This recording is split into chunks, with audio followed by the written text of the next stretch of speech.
میرے پیرنٹس نے میری تھوڑی سی گرومنگ اس طرح سے کی کہ اسپیکنگ سکلز پہ بہت زور دیا گیا. اگر آپ کے والدین اسٹرانگ ہوں تو باقی آوازیں آپ تک نہیں پہنچتی. کوئی ایک سکسیزفل پوزیشن پہ موجود ہے اور اگر آپ فیل کر پا رہے ہیں کہ یہ اس پہ ہے اور میں نہیں ہوں اور شاید یہ وہ ڈیزرو نہیں کرتا, تو اس کو بیسکلی کمپلیکس کہتے ہیں. جتنا ایکسپیرینس میرا ہے پروفیشنل لائف میں, یہ کمپلیکس بہت زیادہ موجود ہے. ایون کئی دفعہ آپ کی پرسنل لائف میں بھی بہت زیادہ ہو جاتا ہے. آج کے دور میں بچے پالنا زیادہ مشکل ہے بجائے اس کے کہ آپ ہمارے دور کی بات کریں. آج کے بچے بہت زیادہ ایکسپوزڈ ہیں.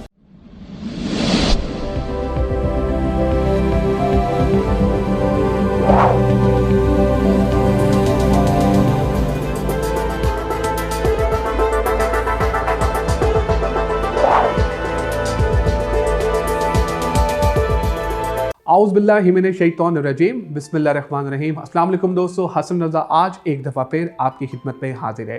دوستو, آپ کا فیڈ بیک ہمیں ملتا رہتا ہے اور آج آپ ہی کے فیڈ بیک کے اوپر ہم نے یہ ایپیسوڈ رکھی ہے. دوستو, ایک فالوور نے ہمیں یہ کہا تھا کہ انفیریٹی کمپلیکس, احساس کمتری, اس کے اوپر آپ ایک ایپیسوڈ رکھیں. دوستو, آج ہم اسی کے اوپر بات کریں گے کہ احساس کمتری ہوتی کیا ہے اور جو لوگ احساس کمتری کا شکار ہوتے ہیں وہ کس طرح سے اس اپنی پرابلم کو ٹھیک کر سکتے ہیں. دوستو, اس کے اوپر بات کرنے کے لیے ہم نے دعوت دی ہے one of the season professional, ایک بہت ہی زبردست اینکر ہیں, میڈیا پرسنالٹی ہیں. ان کا نام ہے اقرا حارث. آئیے ملتے ہیں اقرا حارث سے. Thank you very much Iqra for joining us today and I am super excited کہ آج آپ ہمارے ساتھ ہیں. Welcome on board. Thank you very much for inviting me. Great. ہم ٹاپک پہ تو ضرور ڈسکشن کریں گے. Topic is very interesting and unique as well. لیکن سب سے پہلے ہم جاننا چاہیں گے آپ کی سکسیس اسٹوری. ماشاء اللہ, ہیونگ گریٹ ایکسپیرینس, اتنا عرصہ ہو گیا آپ کو میڈیا میں کام کرتے ہوئے. تو یہ کیسے اسٹارٹ کیا اور کیسے سوچا تھا کہ آپ نے آنا ہے میڈیا پہ اور ماشاء اللہ چھا جانا ہے؟ میں دیکھ رہا تھا ریسرچ کرتے ہوئے تو کافی الحمدللہ آپ کی اچیومنٹس ملی. شاید ہی کوئی ایسا چینل ہو جو آپ نے چھوڑا ہو. الحمدللہ ہر چینل پہ کام کیا. تو یہ بائی چانس ہے یا بائی چوائس تھا میڈیا میں آنا؟ نہیں, it was never by choice, but ایسا تھا کہ فرام مائی اسکول لائف میرے پیرنٹس نے میری تھوڑی سی گرومنگ اس طرح سے کی کہ اسپیکنگ اسکلز پہ بہت زور دیا گیا. I have been a English debater from my school life to the college, اور پھر جب یونیورسٹی میں گئی تو میں آل پاکستان انگلش ڈبیٹر تھی, ایڈیٹر رہی, میگزین کی بھی رہی. اس کے بعد مختلف یونیورسٹیز میں پارٹیسپیٹ کرنا, ڈبیٹنگ سوسائٹی کی پریزیڈنٹ رہی, کالج کاؤنسل کی پریزیڈنٹ رہی. سو ان ایکٹیویٹیز میں ہمیشہ سے ہی آگے تھی بہت زیادہ. لاہور کالج وومن یونیورسٹی میری یونیورسٹی تھی, اور ایک وجہ یہ بھی چھوڑنے کی نہیں تھی یونیورسٹی کے, وہ خود بھی نہیں چاہتے تھے یونیورسٹی والے کہ میں جاؤں. اور جب آپ ڈبیٹس میں ہوتے ہیں تو پھر آپ کے اسپیکنگ اسکلز بہت اسٹرانگ ہو جاتے ہیں. تو اسی طرح مجھے یاد ہے when I was in graduation I got an opportunity from PTV to do a show, but اس ٹائم میں چونکہ پڑھ رہی تھی تو مجھے فل ٹائم کرنے کی اجازت نہیں تھی. تو بس جب ویکیشنز ہوتی تھی تو وہ سیزنل 14 ایپیسوڈس 15 ایپیسوڈس کی سیریز کی اور وہ کر لی. پھر اس کے بعد when I was in masters تو سٹی نیوز نیٹ ورک جو ہے وہ پہلا کانسیپٹ پاکستان میں لانچ کرنے جا رہا تھا سٹی چینلز کا. پاکستان میں ایسے پہلے کہیں نہیں تھا, لیکن باہر کے ممالک میں چلتے ہی سٹی چینلز ہیں. سو مجھے یاد ہے کہ اخبار پڑھنے کا, میں بچپن سے اخبار پڑھتی تھی, چاہے تھوڑا پڑھوں زیادہ پڑھوں, ہمیشہ سے پڑھتی تھی. نیوز بھی دیکھتی تھی, تو نیوز کے چہرے مجھے بہت یاد تھے. تو اس ٹائم جیو پہ ثنا مرزا اور مسعود رضا اور سلمان حسن اینکرز جو تھے وہ کافی لوگ انہیں ریکگنائز کرتے تھے. تو ایسے یونیورسٹی میں میری وائس رجسٹرار نے مجھے کہا کہ وہ ایک چینل سے آڈیشن لینے آئے ہوئے ہیں, سو جسٹ گو دیئر اور ان سے ملو جا کے. اچھا, میں نے دروازہ کھولا تو ثنا مرزا صاحبہ بیٹھی ہوئی تھی وہاں پہ.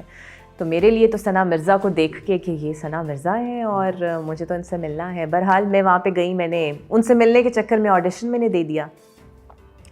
اس کے بعد وہ مجھے نہیں پتا, وہ مجھے کوئی ڈھونڈتے رہے یونیورسٹی میں, نمبر ان سے شاید مس پلیس ہو گیا. وہ پھر مجھے کوئی 15-20 دن بعد انہوں نے کانٹیکٹ کیا. دے کال می ان دا آفس. میں گئی اپنے والد صاحب کے ساتھ. تو مجھے یاد ہے کہ انہوں نے صرف سامنے میرے کانٹریکٹ رکھ دیا کہ آپ یہ جوائن کر لیں اور اس طرح ہم آپ کو اینکر ہائر کر رہے ہیں.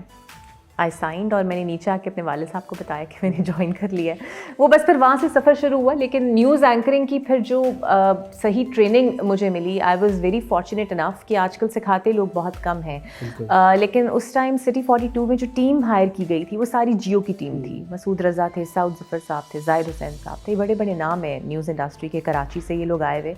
اور مجھے یاد ہے باقاعدہ ڈانٹیں بھی کھائی ہوئی ہیں. تلفظ چونکہ ہم بائی لنگول انگلش ڈبیٹر تھی تو وہ بالکل ہی خراب ہوا تھا.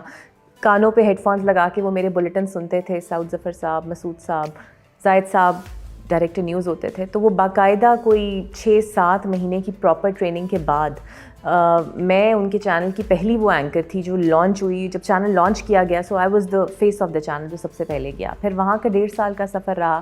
پھر it was never ending back. I joined Samaa and I move to Dunya, پھر 92, پھر بس سفر چلتا رہا. تو بس یہ ایونچولی ہوا ایک دن اور پھر وہ پروفیشن بن گیا میرا, حالانکہ میری اسٹڈیز میڈیا میں نہیں ہے. اور میرا خیال ہے پھر پیشن بھی آپ کا الحمدللہ یہ تھا بس وہ پھر جب اڈاپٹ کر لیا. ایکچولی میرے والد صاحب کو شوق تھا خود نیوز اینکرنگ کا, بٹ وہ شین پہ آ کے ذرا اٹک جاتے تھے تو وہ نہیں کر سکے. تو وہ ان کو بھی تھا کہ چلو اچھا ہے اگر یہ کر رہی ہے تو یہ کرتی. میرا اگلا سوال آپ سے یہی تھا کہ عموماً ہمارے یہاں یہ دیکھا جاتا ہے کہ میڈیا میں خواتین کو اتنا اچھا نہیں سمجھتے لوگ کہ یار یہ میڈیا میں جا رہی ہے, انوائرمنٹ ٹھیک نہیں ہوگا, وہاں پہ کلچر نہیں ہے, لوگ ٹھیک نہیں ہوئیں گے. تو کیا جب آپ نے جوائن کیا تو فیملی کی طرف سے کچھ ایسی آوازیں سننی پڑی؟ اچھا, اگر آپ کے والدین اسٹرانگ ہوں تو باقی آوازیں آپ تک نہیں پہنچتیں. تو میں اس حوالے سے بہت فارچونیٹ تھی کہ اگر وہ آوازیں اٹھتی بھی تھیں تو مجھے یاد ہے کہ میری اماں بہت زیادہ پری آکوپائی ہوتی تھیں اس چیز کو لے کے کہ میرے پاپا نے مجھے کیوں پرمیشن دے دی میڈیا میں جانے کی. بٹ وہ کہتی تھی لوگ باتیں کریں گے, یہ کریں گے. تو میرے پاپا کہتے تھے کہ جب یہ اپنی جگہ پہ پہنچ جائے گی تو وہی لوگ اس کا انٹروڈکشن کرایا کریں گے کہ یہ ہمارے ریلیٹیو میں سے ہے یا یہ ہم اس کو جانتے ہیں. اور وہی ہوا. سو بیسکلی وہ لوگ بڑے سپورٹیو تھے. اب تھوڑے سے ٹائمنگز بھی نیوز اینکرس کے اس طرح کے ہوتے ہیں کہ وہ اس سوسائٹی میری فیملی میں اس طرح کا کانسیپٹ کوئی نہیں تھا. رات 9 کا بلیٹن ہوتا ہے, پہلے میں 10 بجے آتی تھی تو میری امی پریشان ہوتی تھی. پھر اب ایک ٹائم آ گیا کہ وہ جو پرائم ٹائم اینکرز ہوتے ہیں وہ کرتے ہی 2 بلیٹن ہیں, یا 9 یا 12. اور پھر آئی واز فارچونیٹ انف کہ جس چینل میں بھی گئی انہوں نے ہمیشہ پرائم ٹائم شفٹ میں رکھا, تو وہ بھی پھر یوز ٹو ہو گئے. لیکن پھر بعد میں ابھی تک میرے والد صاحب بہت پراؤڈ فیل کرتے ہیں. بلکہ وہ ذرا سی اگر میری خبروں کی ٹون کسی دن نیچے ہو گئی یا میری آواز میں کوئی اس طرح نہیں تھی تو میرے والدین بڑے کرٹیسائز کرتے تھے کہ بھائی یہ اس کو ٹھیک کرو, یہ کس طرح کی خبریں تم نے پڑھنا شروع کر دی ہیں. So I was very fortunate enough کہ اگر وہ بیک بون آپ کی اسٹرانگ ہو تو کوئی کچھ بھی کہتا رہے, it doesn't matter. Great inspirational story, I mean wonderful and amazing, زبردست. اچھا اب ذرا ہم بات کر لیتے ہیں ٹاپک پہ. ہمارا ٹاپک ہے کہ احساس کمتری. یہ ہوتی کیا ہے؟ سب سے پہلے تو ہمیں یہ بتائیے کہ انفیریٹی کمپلیکس ہوتا کیا ہے؟ یہ کچھ بھی ہو سکتا ہے. یہ آپ کسی کو دیکھ کے اگر کوئی ایک سکسیزفل پوزیشن پہ موجود ہے اور اگر آپ وہ اچیو نہیں کر پا رہے اور اگر آپ فیل کر پا رہے ہیں کہ یہ اس پہ ہے اور میں نہیں ہوں اور شاید یہ وہ ڈیزرو نہیں کرتا, تو اس کو بیسکلی کمپلیکس کہتے ہیں. اور جتنا ایکسپیرینس میرا ہے پروفیشنل لائف میں یہ کمپلیکس بہت زیادہ موجود ہے. ایون کئی دفعہ آپ کی پرسنل لائف میں بھی بہت زیادہ ہو جاتا ہے. آپ کے بہن بھائیوں کے درمیان یہ انفیریٹی کمپلیکس آ جاتا ہے. آپ ہسبینڈ اینڈ وائف میں کئی دفعہ میڈیا میں ایک ایسے لوگ ہیں جو احساس کمتری کا شکار ہیں. اچھا, یہ میڈیا کے اندر موجود ہوتے ہیں بٹ وہ سامنے آ کر یہ تو اظہار نہیں کرتے کہ ہمیں آپ سے کمپلیکس ہے. تو وہ شاید میرا خیال ہے پھر دوسرے ہتھ کنڈے زیادہ اپنانا شروع کر دیتے ہیں, آپ کی بیک بائٹنگ کر کے, آپ کے کام میں نکتہ چینی کر کے, یا پھر اپنے بیہیویئر سے. وہ پھر اس ٹولز کو یوز کرتے ہیں. ہوتا ہے, بالکل ہوتا ہے. اگر آپ وہ جگہ اچیو نہیں کر پاتے, اب تھوڑا سا مجھے لگتا ہے کم ہے, لیکن جب میں کام کر رہی تھی تب اتنی لڑکیاں آ نہیں رہی تھیں اور کمپٹیشن اس لیے بھی سخت تھا کہ باقاعدہ ٹریننگ اور باقاعدہ محنت کے ساتھ ہم لوگ آئے ہیں. میرے بیچ کے ساتھ جتنی بھی خواتین اینکرز ہیں ہم سب نے پراپر ٹائم بھی دیا ہے اور سفر بھی کیا ہے اور سیکھا بھی ہے. لیکن اب جو اینکرز آ رہی ہیں ان کے لیے وہ اتنی ٹف چیزیں نہیں تھیں جتنی ہمارے لیے ہیں. تو میرا نہیں خیال کہ اب کی لاٹ میں شاید انفیریٹی کمپلیکس ہو. ٹھیک ہے. اچھا اقرا یہ بتائیے گا کہ ایک بندہ ہے جس کو پتہ چل گیا کہ یار وہ احساس کمتری کا شکار ہے, آپ کیا سجیسٹ کرتے ہیں کہ اس کو کیا اسٹیپس لینے چاہیے اس کو اوور کم کرنے کے لیے؟ بھائی اگر یہ انڈیویجول لیول پہ کسی کو ہے پھر تو اس کو خود آئیڈینٹیفائی پہلے کرنا پڑے گا کہ مجھے یہ کمپلیکس ہے. لیکن اگر وہ خود نہیں آئیڈینٹیفائی کرا, فار ایگزامپل اگر ایک فیملی کے اندر آپ بہن بھائیوں کے اندر یہ ہے اور اگر ان کو یہ احساس ہو رہا ہے کہ میرے چھوٹے بھائی کو یا میری بہن کو میرے سے کمپلیکس ہے, تو وہ پھر شاید اپنے بیہیویئر کو ان کے حساب سے تھوڑا چینج کر کے انہیں بوسٹ اپ کر سکتے ہیں, ان کے مورال کو بلند کر سکتے ہیں. اور سب سے زیادہ نقصان دہ یہ تب ہوتا ہے جب ہسبینڈ وائف میں ہو. اگر وائف سکسیزفل ہے اور ہسبینڈ اس پوزیشن پہ موجود نہیں ہے, وہ پھر دنیا کا ایسا کوئی تالا یا چابی نہیں ہے جو آپ گھما دیں, یا کوئی ایسی چھڑی نہیں ہے جو آپ گھما دیں اور ہسبینڈ کو اس انفیریٹی کمپلیکس سے نکال سکیں, and you will suffer for the whole life. Agree ہو, میرے خیال سے تو زندگی بھی تباہ ہو جاتی ہے. ایگری. اچھا, ایک بڑا امپورٹنٹ کویسچن, جب ہم آپ کے ساتھ یہ پلان کر رہے تھے سیشن, تو ہمارے جو فالوورز ہیں وہ بھی ہمیں کویسچن جو ہیں وہ بھیجتے ہیں. تو ان کی طرف سے کویسچن یہ تھا کہ جو پیرنٹنگ, جو لوگ ہمارے جو پیرنٹس ہیں, یہ کس طرح کی پیرنٹنگ کریں کہ مطلب بیلنس طریقے سے یہ کام کر سکیں. ہوتا یہ ہے کہ وہ شاید ایک بچے کو سپورٹ کر رہے ہوتے ہیں اور ایک کو تو تھوڑا ٹف ٹائم مل رہا ہوتا ہے, تو جس کو ٹف ٹائم مل رہا ہوتا ہے وہ انفیریٹی کمپلیکس کا شکار ہو جاتا ہے. تو what is your advice to the parents کہ وہ پیرنٹنگ کیسے کریں کہ بیلنس طریقے سے چل سکیں؟ اچھا, میرے کیس میں تو ہم 2 ہی بہن بھائی ہیں, تو مجھے نہیں یاد پڑتا کہ ہمارے والدین نے ہم میں کوئی اس طرح کی کوئی چیز رکھی ہو. لیکن ناؤ میں خود ایک ماں ہوں, میری اپنی ایک بیٹی ہے, تو چونکہ میرا فوکس تو سارا اسی پہ رہتا ہے, تو مجھے لگتا ہے کہ آج کے دور میں بچے پالنا زیادہ مشکل ہے بجائے اس کے کہ آپ ہمارے دور کی بات کریں. آج کے بچے بہت زیادہ ایکسپوزڈ ہیں اور آج کے بچے زیادہ چیزیں سمجھتے ہیں. جب ہم دونوں تھے, یا مجھے یاد ہے کہ میرے والدین اگر میرے بھائی پہ فوکس زیادہ کرتے تھے تو مجھے ہمیشہ سے ہی لگتا تھا کہ جی اس کو پریفر کرتے ہیں, اور میرے بھائی کو لگتا تھا ساری لبرٹیز اس کے لیے اور اسی کے لیے کرتے ہیں. تو والدین تو اپنی طرف سے دیکھیں بیلنس ہی رکھتے ہیں اور گرومنگ ہی کرتے ہیں, لیکن مجھے یہ لگتا ہے, ابھی تو میری خیر ایک بیٹی ہے, لیکن مجھے اس کو بھی دیکھ کے یہ چیلنجنگ کئی دفعہ لگتا ہے کہ وہ بھی کسی کے پاس اگر کوئی چیز دیکھ لے یا وہ کر دے تو اس کو بھی ہوتا ہے کہ جی ساری چیزیں آپ اس کو ان کے ماں باپ لے کے دیتے ہیں, آپ مجھے نہیں لے کے دیتے. وہ چیزیں مجھے لگتا ہے آج کے دور میں زیادہ ٹف ہے اور بہت چیلنجنگ ہے. اب جس طرح میں نے بہت حد تک کوشش کی کہ ہم اپنی بیٹی کو گیجٹ سے ایکسپوز نہ کریں, ایک ٹائم تک میں نے اس کو نہیں لے کے دیا آئی پیڈ, اور بہت کوشش کی کہ نہ ہی لے کے دوں, بٹ میں مجبور ہو گئی جب یہ آن لائن کلاسز آ گئیں, مجھے خرید کے اس کو دینا پڑا.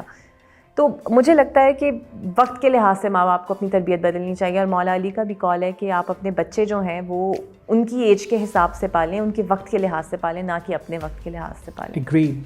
Thank you very much for your time, support and love. You were amazing and superb in the whole session. Thank you, Ikra. Thank you very much. Any final word about Qasim Ali Shah Foundation? Qasim Ali foundation, اچھا یہاں پہ مجھے تھوڑی سی variety in کی اچھی لگتی ہے کہ مختلف ایشوز پہ یہ لوگ بات کر رہے ہوتے ہیں, مختلف پرسنالٹیز کے ساتھ انٹیگریٹ کرتے ہیں. مطلب قاسم علی شاہ صاحب خود ہیں تو وہ خود پورا انہوں نے خود سے ہائی جیک نہیں کیا ہوا اپنا انسٹیٹیوشن. ایجوکیشن پہ بھی بات کرتے ہیں, مینٹل ہیلتھ پہ بھی بات کرتے ہیں, لیکن سب سے اچھا کاز جو مجھے ان کا لگتا ہے, میرے شو میں بھی بلکہ آئے بھی ہوئے تھے سابق chief justice Lahore high court, وہ یہاں پہ بیٹھ کے لوگوں کی کاؤنسلنگ کرتے ہیں اور رشتے بچاتے ہیں.